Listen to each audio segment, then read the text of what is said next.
Unfortunately, it had also seen its share of problems, mainly in the form of squatters who would occasionally break in when no one was home. This happened frequently enough that their dad even installed security cameras outside, but nothing was ever taken and no one was ever hurt, so they just kind of dealt with it. Caitlin and Liam were both married at this time. Caitlin was married to a man named David, who she would soon get a divorce from, and Liam was married to a woman named Jessica, who he would get a divorce from soon after. Jessica was a crazy, bitter woman who always seemed to be searching for a reason to start a fight. She was the type of woman who could turn a molehill into a mountain, all while convincing herself that it was actually a huge hill that she had just moved herself. She was that kind of person. One day, in mid-October, Jessica decided that she wanted to move back in with her parents because she was feeling a little stressed out from all the drama that was going on in her life. Jessica had recently found out that Liam was seeing another woman while they were still married. And, mind you, they weren't even officially divorced yet. At this point, Jessica knew that she didn't want to be with him anymore, but she needed somewhere to stay while she sorted things out. Now, before we continue, I should probably mention that their father had recently passed away. He had been ill for a while and he died peacefully in his sleep, so it was a relief for him and everyone who loved him. But because their father had just passed away, Caitlin and Liam were living in the family home with their mother until they could sort everything out. Jessica contacted her brother, who agreed to let her crash at his place for a few days. But by the next day, she was already texting Caitlin, saying that she was having second thoughts about going to her brother's place. She asked if she could come crash with them instead. Now, keep in mind, these two aren't exactly on good terms at this point. Jessica has been giving Caitlin a hard time since their father's passing, but Caitlin was trying to be a good sport about it. She told Jessica that she wasn't really sure how long she would be staying, but that she could come over and stay for a few days until she got things sorted out. Jessica took this as an open invitation and showed up at their house around 8 p.m. When Jessica got there, she came in through the back door, which didn't have any locks on it. She said hi to Caitlin's mom and headed straight to the kitchen to make herself some food. Now, the thing to know about Jessica is that she was extremely picky about how she did things. She liked to do things a very specific way, or she wouldn't do them at all. For example, she would only drink water out of glass cups. No plastic, no ceramic, only glass. Another quirky habit that she had was that she was absolutely disgusted by anyone touching her food or cooking utensils with bare hands. She was so grossed out by the thought of germs being spread around like that. If you touched something with your hand, then you couldn't touch your food unless you washed your hands first. That might seem like a pretty weird pet peeve to have, but it's just one of many that Jessica had. After making her dinner, Jessica went to use the bathroom without washing her hands.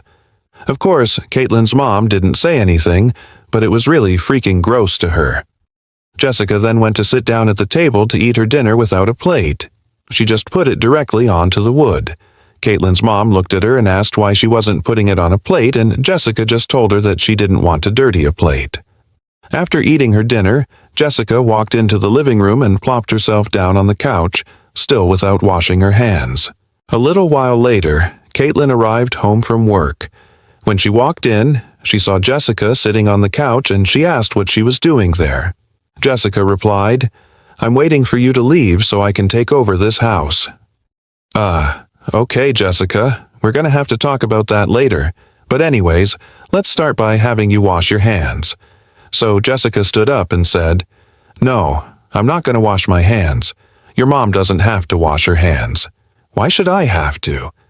Caitlin tried to explain to her that her mom is old and that she had arthritis and couldn't grip things well enough to wash her hands properly, but Jessica just ignored her and sat back down on the couch.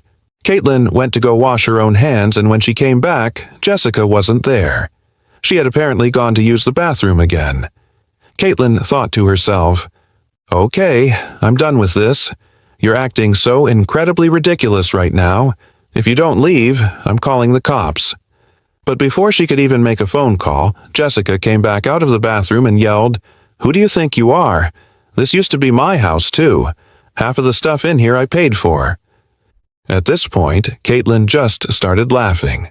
She looked at her and said, "Oh, honey, if you're trying to manipulate me into letting you stay here by guilt-tripping me and throwing tantrums, it's not working. Get your sorry butt out of here right now before I call the cops." Jessica then started crying and ran back to the bathroom. As Jessica was crying in the bathroom, she heard Caitlin on the phone talking about how she needed the police to come over and remove someone from the house.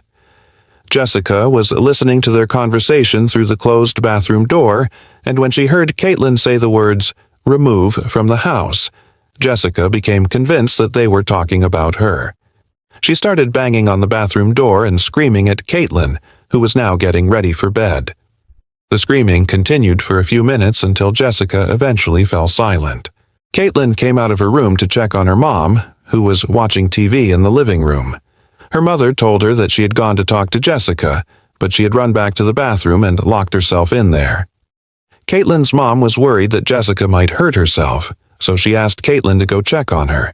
When Caitlin knocked on the bathroom door, Jessica screamed, "Leave me alone." Caitlin yelled back, "Mom, I'm scared she might hurt herself. Should I call the cops?" Her mom responded, "I guess you'll have to. I can't get her out of there." Caitlin called the cops, but before they arrived, Jessica came out of the bathroom. She had calmed down a lot, and she was acting like nothing had happened. The cops asked what had happened, and Jessica lied and said that she was just having some emotional issues. She told them that she had been staying with her sister and that she just came over here to say goodbye. The police told Caitlin that there was nothing they could do about the situation and that they would have to ask Jessica to leave. And if she refused, then they could charge her with trespassing. Then they left. Jessica then turned to Caitlin and told her that she wasn't leaving. Caitlin told her, "Fine, then I'm locking you out." Caitlin went to lock the front door, but Jessica beat her to it. She unlocked it and said, "You can't lock me out. This is my house, too." Then Jessica ran back to the bathroom and locked herself